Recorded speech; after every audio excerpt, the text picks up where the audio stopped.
আসসালামু আলাইকুম everyone, welcome back to my channel. আজ আমি আপনাদের জন্য দারুণ মজার একটা ভর্তার রেসিপি নিয়ে হাজির হয়ে গেলাম। আর সেটা হচ্ছে মিষ্টি কুমড়ার খোসা আর বিচি দিয়ে আর ইলিশ মাছের লেজ দিয়ে অসম্ভব মজার এই ভর্তা। চলুন দেখে নিই দারুণ মজার এই ভর্তাটা আমি কিভাবে করলাম। আজ আমি এই মিষ্টি কুমড়ার খোসা দিয়ে ভীষণ মজার একটা ভর্তার রেসিপি আপনাদের সাথে শেয়ার করব। আজকে আমি ভর্তা করব। আমি মিষ্টি কুমড়া থেকে খোসাগুলো একটু মোটা করে ছিলে নিয়েছি, আর আমি এই খোসা ভর্তা করব আজকে ইলিশ মাছের লেজ দিয়ে। এখানে আমি একটা ইলিশ মাছের লেজ নিয়ে নিয়েছি, আর এই খোসাগুলো কিন্তু বড় বড়। প্রথমেই আমি খোসাগুলো একটু ছোট ছোট টুকরো করে কেটে নিব, তারপর ধুয়ে সিদ্ধ করে নিব। খোসাগুলো আমি ছোট ছোট টুকরো করে কেটে নিয়েছি। আর আমি কিন্তু মিষ্টি কুমড়ার ভিতরে যে বিচিগুলো থাকে, এই মিষ্টি কুমড়াটা কিন্তু একটু কাঁচা মিষ্টি কুমড়া, একদম কাঁচাও না আবার একদম পেকেও যায়নি। আর ভিতরে যে কচি বিচিগুলো থাকে আমি কিন্তু সেগুলো নিয়ে নিয়েছি, কারণ এগুলো দিয়ে খোসা দিয়ে আর ইলিশ মাছের লেজ দিয়ে আজকে আমি ভর্তাটা করব। এটা খেতে অসাধারণ। আমি সামান্য একটু লবণ দিয়ে দিব, আর দিয়ে দিব 1 গ্লাসের মতো পানি।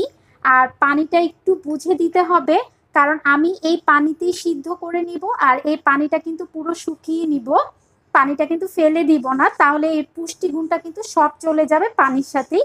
তাই পানিটা পরিমাণ মতো দিতে হবে। এখন আমি এটা সরাসরি চুলায় বসিয়ে দিব। খোসাগুলো আমি সরাসরি চুলায় বসিয়ে দিয়েছি। এখন আমি একটা ঢাকনা দিয়ে আগে খোসাগুলো সিদ্ধ করে নিব। ভর্তা করার জন্য এখানে আমি 1 কাপ পেঁয়াজ কুচি নিয়েছি, হাফ কাপ রসুন কুচি নিয়েছি, হাফ কাপ ধনে পাতা কুচি নিয়েছি, আর 15 থেকে 20টি শুকনো মরিচ নিয়েছি। কারণ মিষ্টি কুমড়া কিন্তু মিষ্টি হয়, তাই ঝাল হলে এটা খেতে আরো মজা লাগে। আমি ইলিশ মাছের লেজটা সামান্য লবণ আর হলুদ দিয়ে মেখে নিব, তারপর এটা হালকা একটু ভেজে নিব। এটা কিন্তু কাঁচা দেয়া যাবে না। খোসাগুলো খুব ভালোভাবে কিন্তু সিদ্ধ হয়ে গিয়েছে, আর 1 ফোঁটা পানিও নাই। পানিটা কিন্তু আমি যে পরিমাণে পানি দিয়েছি সম্পূর্ণ পানিটা কিন্তু একদম শুকিয়ে গিয়েছে, আর খোসা বিচি সবকিছু সিদ্ধ হয়ে গিয়েছে। এখন আমি এগুলো একটা বাটিতে তুলে নিব। একটা প্যানে আমি সর্ষের তেল দিয়ে দিয়েছি, যেহেতু ভর্তা করব তাই সর্ষের তেল দিয়ে করব। আর আমি শুকনা মরিচগুলো দিয়ে দিলাম। প্রথমে আমি শুকনা মরিচগুলো একদম মচমচে করে ভেজে নিব। মরিচ ভেজে নেওয়া শেষ। এখন আমি মরিচগুলো তুলে নিব। ওই একই তেলে আমি 1 কাপ পেঁয়াজ কুচি দিয়ে দিব, আর হাফ কাপ রসুন কুচি দিয়ে দিব। আপনারা চাইলে কিন্তু ভর্তাতে কাঁচাও ইউজ করতে পারেন, তবে আমি কাঁচা করব না, তাড়াতাড়ি ভর্তা নষ্ট করে ফেলে। আর পেঁয়াজ একটু ভেজে দিলে সেই ভর্তাটা কিন্তু খেতে অনেক টেস্টি হয়, আর ভর্তাটা অনেক ঘন্টা পর্যন্ত থাকে, সেটা কিন্তু নষ্ট হয়ে যায় না।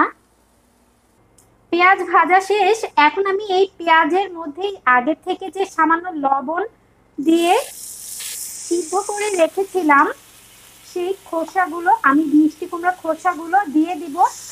তারপর আমি পেঁয়াজের সাথে খুব ভালোভাবে এটা হালকা একটু 1 থেকে 2 মিনিটের মতো আমি ভেজে নিব।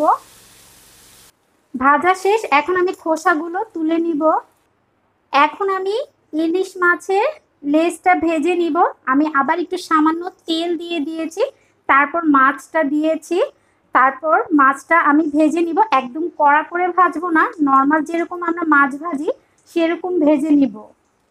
মাছ ভেজে নেওয়া শেষ। এখন আমি এটা ঠান্ডা করে কাটাটা বেছে মিষ্টি কুমড়ার খোসাগুলো আমি একটা বাটিতে নিয়ে নিয়েছি।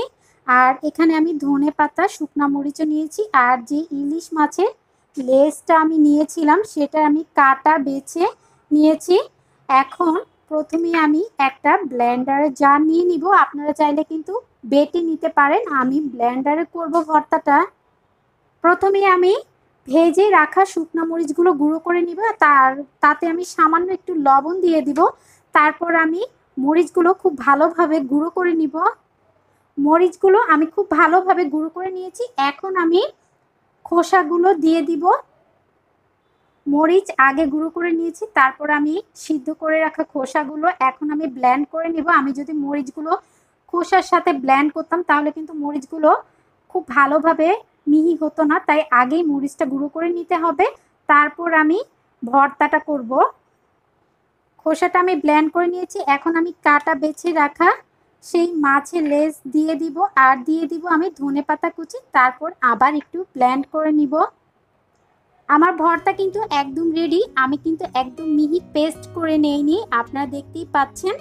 আপনাদের যদি পেস্ট ভালো লাগে তাহলে আরেকটু পেস্ট করে নিতে পারেন, তবে একদম মিহি পেস্ট করলে ভর্তাটা খেতে কিন্তু ভালো লাগে না। এখন আমি পরিবেশন করে আপনাদেরকে একটু দেখাবো। আমার মিষ্টি কুমড়ার খোসা আর বিচি দিয়ে ইলিশ মাছের লেজ দিয়ে অসম্ভব মজার এই ভর্তাটা একদম রেডি। গরম গরম ভাত আর এই ভর্তা আর কিছুই লাগবে না। ট্রাস্ট মি, এটা আপনারা খেয়ে দেখবেন, আপনাদের কাছে খুবই ভালো লাগবে।